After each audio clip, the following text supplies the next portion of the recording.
Problem solve करेंगे students हम kinetic energy से रिलेटेड। हमारे पास स्टेटमेंट है, a car weighting 12 kilo newton has speed of 20 metres per second, find its kinetic energy. अब अगर हम देखें स्टूडेंट, जिस तरह से यहाँ कार मैंने आपको शो कराई है, कार जो है उसकी जो हम देख रहे हैं कि उसका जो वेट है वो जिस तरह से हम जानते हैं कि हमेशा towards the centre of the earth की तरफ जो है उसकी डायरेक्शन होती है, डाउनवर्ड डायरेक्शन में वो लाई कर रहा होता है। इस केस में हमें वो गिवन है कि कार की जो वेटिंग है वो कितनी है, 12 किलो न्यूटन। ठीक है, और ये जो कार है ये किस स्पीड से मूव कर रही है, 20 मीटर्स पर सेकेंड की स्पीड से ये मूव कर रही है, इतने जो है इतने वेट के साथ।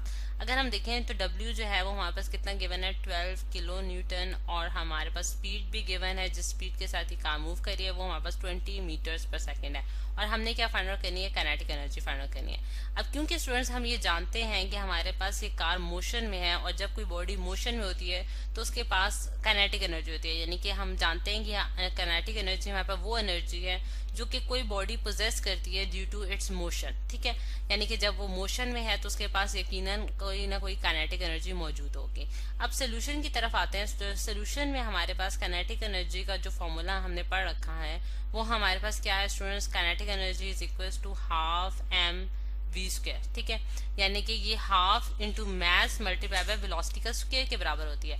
अब इस केस में अगर हम देखें तो हमें कार का मैस नहीं गिवन, कार का मैस जो है वो हमारे पास हमें मालूम नहीं है, बल्कि हमें उसका वेट मालूम है जो कि W से डिनोट किया गया है, जो कि हमारे पास 12 किलो न्यूटन है। लेकिन W जो है वो स्टूडेंट हमारे पास किसके बराबर होता है, mg के बराबर होता है।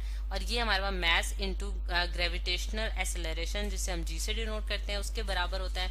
यहाँ से हम मैस की वैल्यू निकाल सकते हैं जो कि हमारे पास W डिवाइड बाय g से आ जाएगी, यानी कि g को मैंने दोनों साइडों में डिवाइड कर दिया है। और यहाँ वेट जो है क्योंकि 12 किलो न्यूटन के बराबर है, और किलो जो होता है हमारे पास कितना होता है, 10 की रेज़ पर 3। ठीक है, यानी कि 1, यहाँ मैं इसकी कन्वर्जन भी लिख देती हूँ, 1 जो हमारे पास किलो न्यूटन है वो हमारे पास किसके बराबर होगा, 1000 न्यूटन्स के बराबर होगा। ठीक है, तो मैंने इसको 12 इंटू 10 की रेज़ पर 3 कर दिया है, और आप 1000 भी लिख सकते हैं इसको।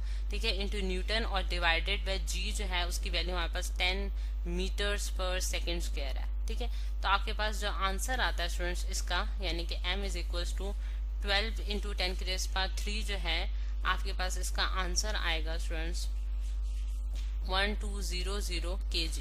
ठीक है, और इसको kg में किस तरह से आया वो भी मैं थोड़ा सा आपको एक्सप्लेन कर देती हूँ कि अगर मैं इसको स्क्रॉल डाउन करूँ और यहाँ मैं इसका न्यूटन जो है, यानी कि अगर मैं देखूं तो ये हमारे पास ये 3 जीरो मैंने इस तरह डाल दिया, और न्यूटन जो है उसका न्यूटन जो है हमारे पास किसके बराबर होता है, kg metres per second square के बराबर होता है। ठीक है, और divided by 10 metres per second square. अब ये जो 10 मीटर पर सेकेंड स्क्वायर जो है ये मीटर पर सेकेंड स्क्वायर से कैंसिल हो जाएगा, और अगेन हमारे पास kg बच जाएगा जो कि मैंने यहाँ लिख भी दिया। ठीक है, वापस हम आते हैं कि अगर अब हम देखते हैं कि यहाँ जो है हमें मैस अब नोन हो गया। तो अगर काइनेटिक एनर्जी का फॉर्मूला देखें तो अब हमारे पास जितनी भी क्वांटिटीज हैं वो हमें नोन है, तो हम इसमें वैल्यूज पुट कर सकते हैं, यानी कि kg is equals to kinetic energy is equals to हमारे पास क्या आएगा, हाफ मल्टीप्लाई बाय मैस जो कि हमारे पास 1200 है, मल्टीप्लाई बाय वेलोसिटी का स्क्वायर, और वेलोसिटी हमें गिवन है 20, और 20 का हम स्क्वायर करेंगे यहाँ।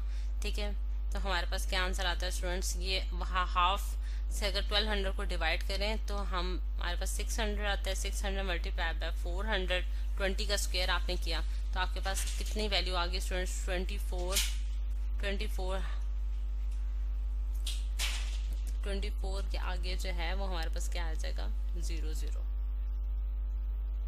0 0 जूल्स। ठीक है, ये स्टूडेंट्स हमारे पास इसका आंसर आ गया है।